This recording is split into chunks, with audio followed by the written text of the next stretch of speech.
आणि बेडवर सोयाबीन पेरणे, तिसरं आंतरपीक घेणे.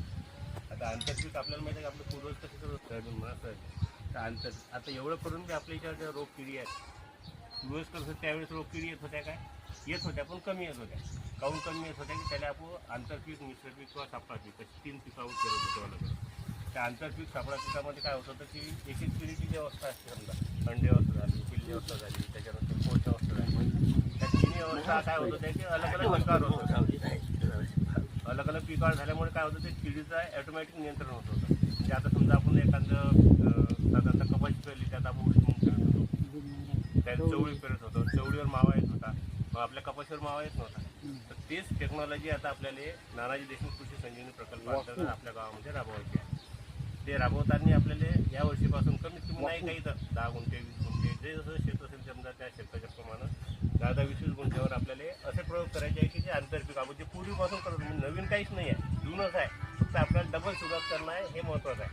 तर तसेच आता बेडवर आपल्याला यासाठी सोयाबीन पेरायचं आहे की आपल्याला माहिती आहे की आता कधी पाऊस जास्त पडते कधी कमी पडते.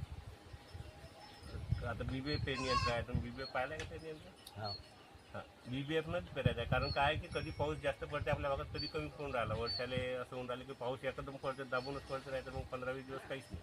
ते त्या संतोष नारायण होतं तर त्या सलग सोयाबीन करत आहे हे करत आहे. तर आता आपल्याला काहीतरी नवीन टेक्नॉलॉजी विद्यार्थ्यांनी विकसित केली की सोयाबीन बनणं कसं आहे की शेतकऱ्याचं असं म्हणणं आहे की जर समजा आपण BBFनं पेरणी यंत्र टोकन टोकन यंत्रांचं जर टोकन यंत्र आपल्याला माहिती 12-14 किलोमध्ये एक करतो आपण असं 30 किलो बियाणं 40 पडतात 30 तर आपण सरासरी तसा 30-15 किलो बियाणं होतं म्हणजे आपले 1500 रुपये तिथंच वाचतात पहिलं. दुसरं बेडवर पेरल्यामुळे काय होते जास्त पाऊस हो की कमी पाऊस होतो वापसा कंडिशन जे आपल्याला म्हणजे कोणते अन्नद्रव्य जेव्हा पीक घेते तेव्हा वापसा कंडिशनमध्ये घेत जास्त पाणी असलं तरी घेत नाही कमी असलं तरी पण घेत नाही. पण पिकाची जे मूळ आहेत ज्यावेळेस वापसा कंडिशन राहते त्यावेळेस त्याचं संतुलन म्हणजे पिकाचं जे शोषण करण्याची क्रिया असते ती चांगली राहते.